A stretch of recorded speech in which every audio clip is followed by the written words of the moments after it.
Baiklah, sedikit kami jelaskan beberapa pertempuran yang sangat dramatis. Di antaranya ialah pertempuran Mu'tah, di mana kaum muslimin yang berjumlah 3.000 pasukan harus menghadapi 200.000 pasukan gabungan Romawi dan suku Ghassan.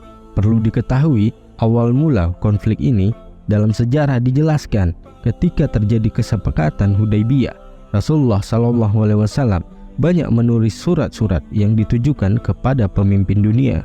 Salah satu di antaranya, Rasulullah mengutus Al-Harits bin Umair Al-Azdi untuk mengantarkan surat kepada pembesar Basrah. Namun di tengah perjalanan, Syurahbil bin Amir Al-Ghassani menyegat utusan Nabi dan membawanya ke hadapan Kaisar di Syam hingga membunuh utusan Nabi SAW. Pembunuhan terhadap utusan sebuah tindak kriminal yang tidak diperbolehkan sama sekali, baik dari kerajaan Islam maupun kerajaan non-Muslim.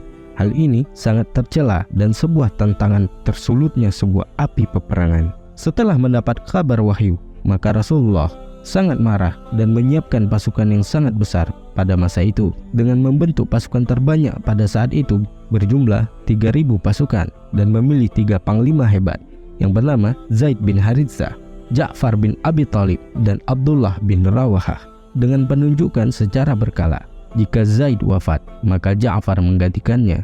Jika Ja'far wafat, maka Abdullah bin Rawahah menggantikannya. Selain itu, Rasulullah SAW menentukan rambu-rambu peperangan seperti tidak boleh membunuh anak-anak, wanita, dan orang tua, serta tidak boleh menyerang tempat ibadah mereka, tidak boleh memotong pepohonan atau merobohkan sebuah bangunan. Kitab Rahmatan lil Alamin. Sungguh ini sebuah kemuliaan dan memang inilah Islam, bukan seperti orang yang gagah dan brutal. Dan di antara 3.000 pasukan tersebut, Khalid bin Walid ikut serta dan menjadi awal mulanya dalam berjihad di jalan Allah.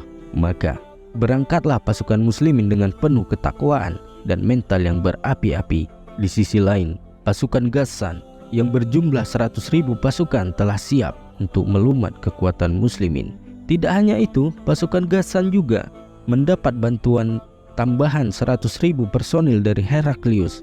Padahal Heraklius mengetahui kerasulan Nabi SAW, namun keduniaan mengalahkan imannya.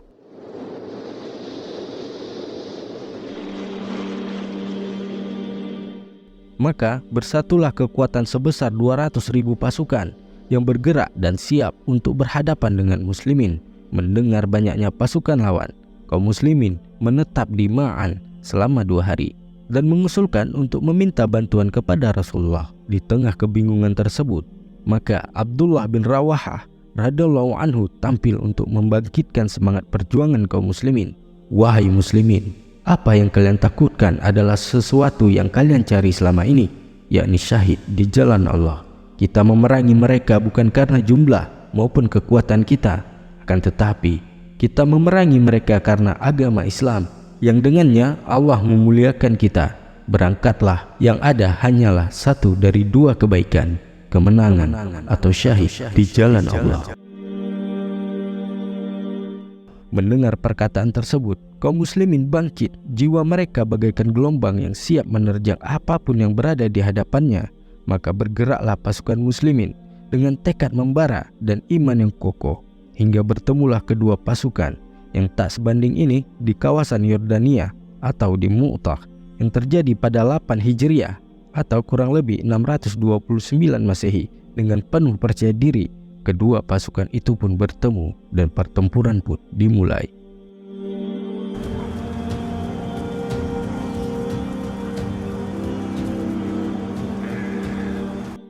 Tidak mengenal jumlah dan rasa takut, kaum muslimin maju bagaikan halilintar yang menyambar.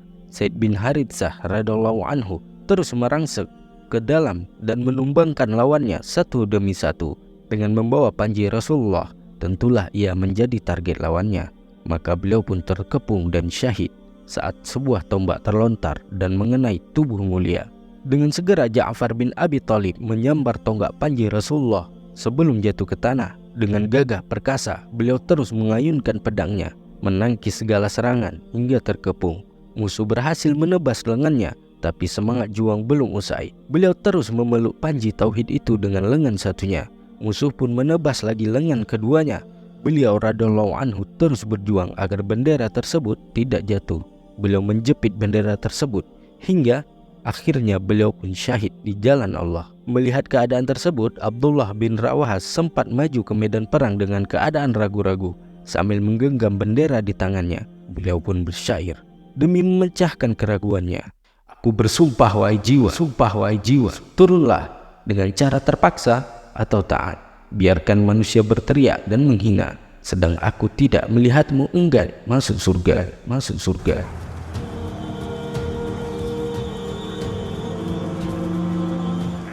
Abdullah bin Rawahah mulai maju menyerang dengan tekad baja. Seperti biasa dalam suatu pertempuran, yang menjadi target utama ialah sang pemegang panji. Maka Abdullah bin Rawahah pun terkepung dan syahid. Melihat ketiga panglima terbaik gugur, pasukan muslimin pun bercerai-berai. Abu Rafi' menjelaskan sebuah kekalahan yang belum pernah terjadi, di mana banyak pasukan berlarian tanpa arah. Hal paling dramatis pun terjadi. Salah seorang sahabat bernama Sabit bin Arqam melesat untuk mengambil bendera yang sudah terjatuh, seraya berkata, "Wahai muslimin, angkatlah bendera ini." Namun tidak ada yang mampu. Dan dengan inisiatif dan penuh pertimbangan demi bersatunya kembali kekuatan yang telah bercerai-berai, maka beliau pun melihat seseorang yang diyakini pantas menerima dan membalik keadaan. Terlintaslah pandangan kepada seorang sahabat mulia, dan beliau pun menyerahkannya kepada Khalid bin Walid radhiyallahu anhu. Beliau berkata, "Wahai Khalid, pimpinlah kami." Khalid berkata, "Bukankah engkau lebih dulu masuk Islam daripada aku?" Sahabat mulia ini berkata, "Dalam urusan ini, engkaulah yang lebih pantas wahai Khalid." Khalid bin Walid pun segera mengambil alih dan mengibarkan bendera setinggi-tingginya. Dengan suara keras beliau bertakbir. Hal ini dilakukan agar pasukan muslimin kembali bersatu dalam barisan. Dalam sejarah dijelaskan, Khalid bin Walid radhiyallahu anhu memulai perannya. Saat pasukan musuh beristirahat, beliau memerintahkan kaum muslimin untuk tidak beristirahat. Beliau membagi-bagi pasukan yang tersisa 50-50 dan memerintahkan semuanya mengganti pakaiannya. Lalu beliau juga memecah barisan muslimin yang awalnya di depan ke belakang, yang belakang ke samping, yang samping ke depan. Selain itu, beliau juga memerintahkan agar setengah pasukan menghadapi musuh dan setengah lagi menjauh ke arah Madinah dan masuk ke barisan setelah diberi aba-aba dengan cara beransur-ansur. Dan juga yang menarik, beliau memerintahkan mereka untuk mengumpulkan pelepah kurma yang akan digunakan saat peperangan. Hal ini dia lakukan agar saat mereka bergabung, pelepah kurma tersebut akan menyeret debu-debu sehingga membuat keadaan seakan-akan berkabut debu dan musuh akan menyangka bantuan besar telah datang. Perlu diketahui, Rasulullah SAW saat itu menceritakan apa yang terjadi sedetail-detailnya karena Allah mengabarkannya lewat wahyu. Rasulullah SAW bersabda, "Yang pertama memegang bendera adalah Zaid, lalu ia gugur. Kemudian diambil oleh Ja'far, lalu ia gugur. Lalu diambil oleh Abdullah bin Rawahah dan ia juga gugur." Kedua mata beliau meneteskan air mata. Beliau SAW melanjutkannya, "Akhirnya bendera dipegang oleh sang pedang Allah hingga Allah memberi kemenangan atas mereka." Informasi itu berdasarkan wahyu yang beliau terima. Kemudian beliau SAW sampaikan kepada orang-orang Madinah sebelum mereka mendapat informasi tentang perang Mu'tah. Pasukan yang telah dipersiapkan diberi aba-aba untuk bergabung secara beransur-ansur sejauh mata memandang. Mereka datang bagaikan badai, di mana debu bertebaran dan suara kuatnya gemuruh hentakan kuda yang seakan-akan berlari dengan penuh semangat.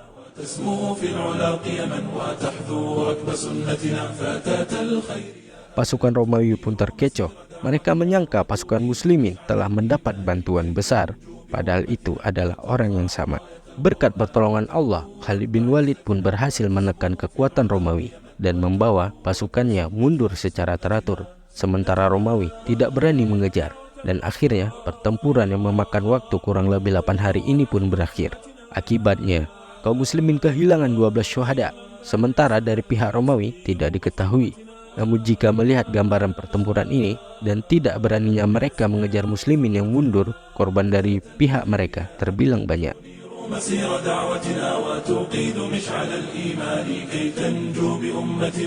Tercatat dalam sejarah akibat dari pertempuran ini, Allah mengungkap sebuah keajaiban bagaimana pasukan yang hanya berjumlah 3.000 personil mampu berhadapan dengan pasukan yang berjumlah sekian kali lipat, yakni 200.000 personil terlatih. Meski sempat menuai kekalahan, namun Allah mampu membalik keadaan tersebut lewat Khalid bin Walid radhiyallahu anhu. Padahal masa itu Romawi salah satu negara adidaya. Hingga dampak positif dari pertempuran ini, kaum muslimin yang awal dianggap sebelah mata oleh Romawi dan Persia mulai diperhitungkan dan membuat kabilah-kabilah yang selama ini memberontak terhadap kaum muslimin menjadi tunduk, di antaranya Bani Sulaim, Asja, Ghatafan, Zubian, dan Fazarah. Di perang ini juga 9 pedang Khalid bin Walid patah dan yang tersisa di tangannya hanya pedang buatan Yaman. Dan awal mula julukan beliau sebagai sang pedang Allah yang terhunus. Dan perang ini juga awal dari pertempuran besar berikutnya antara pasukan muslimin melawan Romawi di perang Yarmuk, yang insya Allah akan kita bahas di lain waktu.